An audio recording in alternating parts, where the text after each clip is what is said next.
Moving on, the Oscars will move to a new venue in downtown Los Angeles starting in 2029.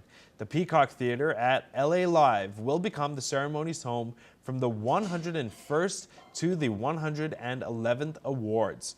The Dolby Theater will continue to host the Oscars and ABC broadcast through the 100th ceremony in 2028.